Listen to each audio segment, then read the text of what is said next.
राधे राधे सभी को। कैसे हैं आप सभी लोग। तो जी ये व्लॉग है 24 अक्टूबर बृहस्पतिवार का। तो व्लॉगिंग की शुरुआत कर रही हूँ मैं अपने गार्डन से। और एक गेंदे का फूल भी खिला हुआ है। और मैंने मेरा ये गार्डन है ना, इसका लुक थोड़ा सा चेंज कर दिया है। आप लोग को दिख रहा होगा। गमले को मैंने जो साइड किए थे ना, सारे सामने पर लगा दिए हैं अब मैंने। इससे लुक भी अच्छा लग रहा है और वहाँ पर स्पेस भी बच जा रही है। साइड में लगाए हुए थे ना, तो अब धूप आएगी तो हम लोग वहाँ पर बैठेंगे ना, क्योंकि अब विंटर सीजन आते जा रहा है। तो ये देखिए, ये गमले मैंने सारे यहाँ पर लगा दिया है। बहुत अच्छा लग रहा है इससे, मतलब ग्रीन ग्रीन ज़्यादा दिख रहा है ना बालकनी, इसीलिए। तो अंदर रूम पर आए। ये मेरा मंदिर और स्टडी रूम दोनों है। तो यहाँ पर मैंने सामान बिखरा हुआ है अभी मेरा, क्योंकि इस रूम को मुझे ना ऑर्गेनाइज़ करना है। और क्या है ना कि ये छोटा सा रूम है और सामान इसमें बहुत सारा है, क्योंकि सरकारी क्वार्टर है। रूम बहुत छोटे छोटे होते हैं ना हम लोगों के। तो अब सामान तो हम लोग के पास सब कुछ होता ही है, लेकिन क्या है कि हमको सामानों को ऑर्गेनाइज़ करना पड़ता है इन छोटे से रूम पर ही। तो फिर जो ये डाइनिंग टेबल था ना, इसको मैंने स्टडी टेबल बनाया हुआ है। ये थोड़ा सा बड़ा आ गया था, मतलब ये सरकारी ही है, हमारा नहीं है ये। तो इसके पापा जब लाए थे तो मैं सोच रही थी थोड़ा छोटा लाते तो रूम पे सामान ज़्यादा आता, लेकिन ये बड़ा ले आए। तो फिर अब जैसे तैसे सामानों को ऑर्गेनाइज़ करना पड़ रहा है मुझे, क्योंकि रूम में ना स्पेस नहीं मिल पाती है ज़्यादा। तो फिर यहाँ पर जो सूटकेस वगैरह हैं सब मैंने टेबल के नीचे डाले हुए हैं। इनको मैं निकाल ली हूँ, क्योंकि अब दीपावली भी आ रही है तो सब कुछ साफ़ सफाई करना है। क्योंकि टेबल के नीचे है ना बहुत धूल धक्कड़ हो ही रहती है, और यहाँ सामान भरा भरा है तो डेली साफ़ सफाई नहीं हो पाती है। तो यहाँ हफ्ते में या मतलब ऐसे ही 10-15 दिन में ही करते हैं। तो दीपावली की डीप क्लीनिंग चल ही रही है मेरी, धीरे धीरे करके चल रही है, क्योंकि मुझे पूरे कमरों की अकेले ही सफाई करनी है। इतने जो 3 रूम है, एक किचन है, इनकी सबकी अकेले ही सब कुछ करना है। तो धीरे धीरे करती हूँ, क्योंकि एक ही दिन में इकट्ठा नहीं हो पाता है मेरे से, क्योंकि घर के और भी काम होते हैं। बहुत ज़्यादा थकान लग जाती है, स्टेमिना एकदम लो हो जाता है मेरा, इसलिए रोज़ थोड़ा थोड़ा करके निपटा रही हूँ सब कुछ। तो आज इस रूम की बारी आ ही गई। तो मैं सोच रही हूँ इसको देखती हूँ कैसे ऑर्गेनाइज़ करती हूँ। थोड़ी सी मतलब सूझबूझ लगानी पड़ेगी मुझे। तो मैंने यहाँ पर टेबल को थोड़ा सा खिसका दिया है, लेटा दिया है इसको। इसके नीचे थोड़े से मकड़े के जाले लगे हुए थे, तो इसको मैं साइड में लगा दूँगी अब। अभी आप देखिएगा मैं कैसे ऑर्गेनाइज़ करती हूँ। ये देखिए, मैंने इसको साइड में लगा दिया है और इसके नीचे से बहुत ज़्यादा डस्ट निकला है, बहुत ज़्यादा। तो उसको मैंने झाड़ू लगा दिया है और यहाँ पर मैं पोछा लगा दूँगी पहले, क्योंकि फिर यहाँ पर और भी सामान रखना है मुझे।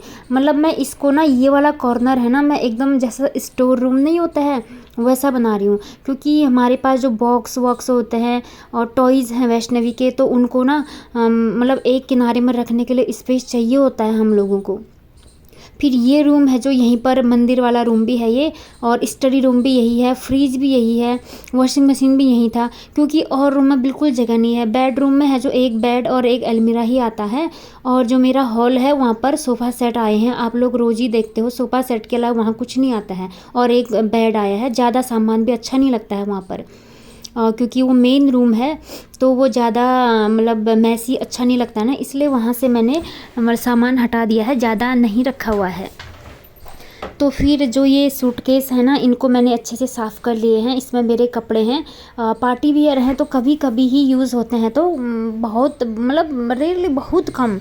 तो फिर इनको मैं जब चाहिए होता तभी निकालती हूँ। तो इनको मैंने यहाँ पर रख दिया है, ये देखिए। तो ये वाला कॉर्नर है ना, स्टोर रूम जैसा हो गया है मेरा, और इससे भी सामान सेफ़ रहेगा। और सबसे बड़ी बात, मुझे बहुत ज़्यादा स्पेस मिल जा रहा है रूम में। तो यहाँ पर फ्रिज को भी मैंने खिसका लिया है, जहाँ पर ये था पहले। तो इसके फ्रिज के पीछे ना डस्ट हो रहा था, उसको साफ़ कर लिया है मैंने। फ्रिज मैंने थोड़े दिन पहले ही साफ़ किया हुआ था, और जो फ्रिज के नीचे गंदा पानी हुआ रहता है ना, वो इसके पापा ने ठीक कर लिया था, क्योंकि वो मेरे से नहीं होता है। क्योंकि वो उसका जो प्लेट होता है ना बहुत टाइट होता है, वो मेरे से नहीं खुलता है वो। तो इसके बाद फ्रिज का भी मैं थोड़ा सा बाहर से साफ़ कर लूँगी। थोड़ा सा गंदा हो गया था ये, क्योंकि अंदर बहुत डस्ट हो रही ना, क्योंकि मैं सफाई कर रही हूँ, तो डस्ट बहुत ज़्यादा, डस्ट है बहुत ज़्यादा। तो यहाँ पर थोड़ा सा मैं अच्छे से साफ़ कर लूँगी इसको। और यहाँ पर देखिए कितना सामान पड़ा हुआ है। ये मेरा स्टैंड था बहुत पुराना, ये टूट गया था, जिसकी वजह से ना मैं 1 महीना तक वीडियो नहीं बना पाई थी अपने। और ये वैष्णवी की पिचकारी है, इनको मैं साइड कॉर्नर पर रख दूँगी, जहाँ टेबल रखा हुआ है ना वहाँ रख दूँगी।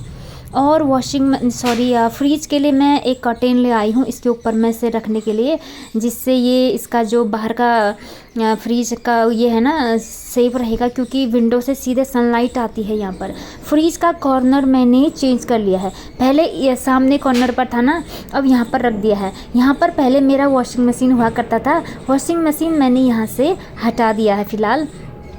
अब देखिए इतना सामान सेट हो चुका है मेरा। अब मैं थोड़ा सा झाड़ू लगा दूंगी यहाँ पर, क्योंकि झाड़ू लगाते रहने से ना पैरों में थोड़ा कम लगता है इसलिए। और यहाँ पर मैं थोड़ा और पोछा मार दूंगी, क्योंकि यहाँ पर मैं ना अब एक स्टडी टेबल लगाने वाली हूँ, छोटा वाला, जो मैंने आज तक फोल्ड करके रखा हुआ था, क्योंकि वही ठीक है। बड़ा वाला जो स्टडी टेबल था ना, वो बहुत ज़्यादा जगह भी घेर रहा था, और वैष्णवी उसको बहुत ज़्यादा मैसी बना दे रही थी। उससे कितना ही बोलो सामान कम कम फैलाओ, लेकिन मानती नहीं है, सारे कलर फैला देती है। और इतने सारे कलर हैं उसके पास, क्योंकि वो ड्राइंग क्राफ्ट वगैरह बनाती है ना, उसको बहुत ज़्यादा शौक़ है, तो सब फैला देती है। फिर मुझे करने में ना बहुत टाइम लगता है उनको ऑर्गेनाइज़ करने में। तो ये वाला टेबल है जो, ये मेरा ही है, हमने खुद ख़रीदा है इसको जब हम रेंट पर रहते थे, तो इसको हम कभी डाइनिंग टेबल बनाते थे वहाँ, अब मैं इसको स्टडी टेबल बना रही हूँ। तो वैष्णवी इसी में ही ड्राइंग करेगी और इसमें स्टडी करेगी। और ये छोटा छोटा भी ठीक है, कहते हैं ना सामान जितनी छोटी चीज़ें होती तो सामान कम फैलता है, तो इसमें अब वो सामान थोड़ा कम फैलाएगी, इससे ये रहेगा। और मुझे जगह भी मिल जा रही, सबसे बड़ी बात, क्योंकि मुझे रूम में थोड़ी सी स्पेस चाहिए थी, बिल्कुल जगह नहीं हो रही थी सच में। और तो यहाँ पर ये बिल्कुल सही बैठ गया है। और अब देखो आगे को मैं क्या क्या करती हूँ। इतना तो सामान मेरा ऑर्गेनाइज हो गया है, और अब चेयर वेयर सेट करने हैं मुझे बाकी। यहाँ पर देख रही थी मैं कबर्ड का डोर है जो खुल रहा है कि नहीं खुल रहा था। टेबल यहाँ पर एकदम बिल्कुल परफेक्ट आ रहा है, सब कुछ सेटअप बिल्कुल सही हो गया है यहाँ पर मेरा। और ये वाला चेयर है जो इसको इसमें बैठेगी वैष्णवी, तो इसको भी मैं अच्छे से डस्टिंग कर दूंगी इसकी। और ये चेयर यहाँ पर लगा दूंगी मैं। और ये दो बाकी चेयर हैं, इनका देखती हूँ क्या करती हूँ। और जो प्लास्टिक वाले हैं ना, वो मेरे ही चेयर हैं, वो हमने ही खरीदे हुए हैं, तो उनको मैं बाहर नहीं रखती हूँ, क्योंकि वो बाहर ख़राब हो जाते हैं ना, टूट जाते हैं धूप से। और ये मेरा एक क्लॉथ वाला स्टैंड है, इसको भी मैं डस्टिंग कर लूँगी। इसका यूज़ मैं बरसात में ही करती हूँ, और अभी इसका यूज़ नहीं है, क्योंकि बरसात में कपड़े बहुत हो जाते हैं ना, तो फिर अंदर डालने पड़ते हैं, इसलिए उस वक्त बहुत यूज़ होता है ये। जब हम रेंट पर रहते थे तब लिया था हमने, क्योंकि रेंट में कपड़े डालने के लिए ना कुछ भी नहीं था, तो हमने ये ले लिया था। तो फिर इतना सामान सेट होने के बाद मैंने चेयर यहाँ से हटा लिए हैं, और यहाँ पर मैं थोड़ा झाड़ू लगा लूँगी। और यहाँ पर झाड़ू लगाने के बाद यहाँ पर मैं अच्छे से और पोछा भी लगा दूँगी। और थोड़ा सा आप लोग को हल्ला सुनाई दे रहा होगा ना, क्योंकि आजकल दीपावली का सब सफाई चल रही है सभी लोगों की, बच्चे भी पटाखे वटाखे फोड़ रहे हैं ना, थोड़ा सा नॉइज़ हो ही जाता है इस टाइम पर। तो यहाँ पर पोछा वगैरह सब लगा रही हूँ मैं, अच्छे से साफ़ बना दूँगी। यहाँ पर देखिए कितना स्पेस मिल गया है मुझे, नहीं तो पहले इतना मैसी हो रहा था ना, मतलब बस चलने के लिए जगह होती थी उसमें थोड़ी सी, बस इतना ही, बस मतलब रूम तो दिखाई नहीं देता था, बस सामान ही दिखाई देता था। और इस चेयर को मैं यहाँ पर लगा दूँगी। अब बचा मेरा वॉशिंग मशीन। मैं सोच रही थी ना वॉशिंग मशीन यहाँ पर लगाऊं, फिर मैंने सोचा वॉशिंग मशीन और फ्रिज साथ में कुछ अच्छा नहीं लग रहा था मुझे, कुछ मतलब ठीक नहीं लग रहा था। तो फिर मैंने सोचा इसको हटा देते हैं, इसको गैलरी पर ही लगा देते हैं। तो फिर यहाँ पर अब मैं फाइनल लुक दिखाती हूँ।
तो फ्रेंड्स इतना तो रूम ऑर्गेनाइज हो गया है मेरा दीपावली के लिए।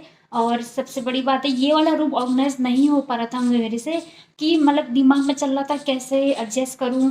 और सामान बाहर भी नहीं रख सकते, जगह ही नहीं है, बालकनी छोटी है। और मतलब समझ नहीं आ रहा था कैसे भी करना है। तो फाइनली हो चुका है। तो फिर अब जो काम पेंडिंग है ना मेरा, उसको जल्दी से मैं फिनिश करती हूँ। तो फ्रेंड्स बालकनी में आ गई हूँ मैं पोछा लगाने के लिए। देखिए बालकनी में मेरे 10 o'clock प्लांट भी खिल चुके हैं, क्योंकि टाइम बहुत ज़्यादा हो गया है, 11 बज चुका है लगभग। और साफ़ सफाई करने में ना इतना टाइमिंग हो ही गया था। और मेरा बालकनी का लुक कैसा लग रहा है आप लोग ज़रूर बताना। और यहाँ पर अब मैं सारे कमरों में पोछा लगा दूँगी। झाड़ू मैंने सब लगा दिया था पहले ही, बस पोछा लगाना ही रह गया था। कमरे, ये बेडरूम है मेरा, यहाँ साफ़ सफाई सब हो चुकी है। अभी तक मैंने इस रूम के ना पर्दे वॉश नहीं किए हैं, इसके लिए टाइम ही नहीं मिल पा रहा है, क्योंकि बीच में करवा चौथ भी पड़ गया था। और मतलब मैं थोड़ा थोड़ा करके ही सब काम कर रही हूँ ना, इसीलिए अभी दीपावली के थोड़े ही दिन बच गए हैं। अब मुझे सारा काम कंप्लीट करना है, मतलब सर में ना इतना ज़्यादा प्रेशर आ गया ना काम का। और मंदिर भी डेकोरेट करना है। मेरे पास 2 काम रह गए हैं, मतलब टोटली मंदिर का डेकोरेशन और पर्दों का, ये पर्दे धोने हैं मुझे बेडरूम के। और एक पर्दा मंदिर का विंडो का भी है, बस इतने ही धोने हैं। और ये हैंड वॉश वाले ही है ना, मेन दिक्कत ये है। नहीं तो मैं इनको फ्रीज में रख देती, सॉरी फ्रीज बोल रही हूँ, मेरा भी ध्यान ना, वॉशिंग मशीन में डाल देती इनको। तो फिर अब हैंड वॉश है तो इसके लिए थोड़ा सा मुझे टाइम चाहिए। देखो कब धोती हूँ, मतलब धनतेरस से पहले तो धो ही लूँगी, ऐसी कोई बात नहीं है। बस काम थोड़ा ज़्यादा हो जा रहा है ना, त्यौहार करवा चौथ पड़ गया था बीच में, तो इस वजह से थोड़ा सा शॉपिंग वॉपिंग करने के लिए गए थे, तो सारा टाइम उसमें ही चला गया। तो इसके बाद आ गई हूँ मैं लिविंग रूम पर।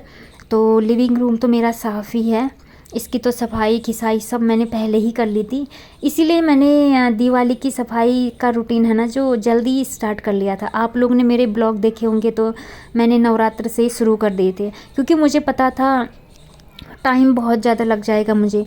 क्योंकि कुछ लोगों का तो हेल्पर भी होते हैं, मेड होती है या घर के अन्य सदस्य होते हैं ना हेल्प करने के लिए, तो उनका हो जाता है। मुझे सब कुछ अकेले ही करना है। फिर बीच बीच में तबीयत ख़राब भी हो जाती है, 1-2 दिन का मैं जमकर रेस्ट लेती हूँ, नहीं तो बिल्कुल हालत डाउन हो जाती है, सच में कुछ भी नहीं कर पाती हूँ मैं। इसलिए मैं जल्दी से स्टार्ट कर ली थी। तो बस कोई नहीं, बस थोड़ा सा ही काम है अब, मंदिर और बेडरूम के पर्दे, बस इतना ही है। फिर लास्ट दिन पूरे घर की सफाई होगी, फर्श वर्श की लास्ट दिन होगा वो, धनतेरस के पहले या धनतेरस, हाँ धनतेरस से 1 दिन पहले। तो फ्रेंड्स यहाँ पर मैं नहा धोकर आ गई हूँ। यहाँ पर थोड़ा सा एलोवेरा जेल लगा लूँगी फेस में। और अब यहाँ से मेरी शुरू हो जाएगी पूजा पाठ की रूटीन। अभी लगभग बज चुके हैं 12। तो आज मेरी पूजा पाठ इतनी लेट हो रही है। कोई नहीं, दीपावली में ऐसा ही होता है ना, क्योंकि साफ़ सफाई होता है तो जिस दिन यही होता है। फिर जिस दिन मंदिर का डेकोरेशन करूँगी उस दिन भी पूजा पाठ थोड़ा लेट हो जाएगा, क्योंकि सारा कुछ हटाना पड़ेगा ना, यहाँ से सब कुछ साफ़ सफाई करनी पड़ेगी। तो यहाँ पर थोड़ा सा डस्टिंग कर रही हूँ मैं पूजा पाठ करने से पहले। मंदिर के जो ऊपर वाला पोर्शन है और दिया बत्ती रखते हैं जहाँ पर, वहाँ पर अच्छे से साफ़ सफाई कर लेती हूँ मैं, क्योंकि विंडो से थोड़ा डस्ट आ जाता है। तो जी यहाँ पर मेरी पूजा पाठ संपूर्ण हो चुकी है। अंदर की पूजा पाठ होने के बाद अब मैं तुलसी माता जी की पूजा पाठ करने के लिए जा रही हूँ, और सूर्य देवता में जल चढ़ाने के लिए जा रही हूँ। तो इतना काम होने के बाद सच में आज बहुत थकान लग गई है, क्योंकि बहुत ज़्यादा काम था ना, सामान को इधर उधर करना था ना, तो उसमें थकान लग जाती है। फिर ये है कि इसके घर के दूसरे काम भी होते हैं ना हम लोगों के पास, तो इसलिए मतलब सच में एक तो धूल धक्कड़ ज़्यादा हो रही थी ना, तो मेरे गले में ना अब खराश सी हो गई है, पूरा धूल गले में चला जाता है सच में। अब क्या करना, दीपावली है तो करना ही पड़ता है सब कुछ। तो फ्रेंड्स ये मेरा बालकनी का लुक देखिए एक बार फिर से। और ये देखिए 10 o'clock प्लांट कितने अच्छे लग रहे हैं, हरे भरे से। तुलसी माता जी बहुत अच्छी खिल रही है, और मनी प्लांट भी अच्छा खिल रहा है इस टाइम पर।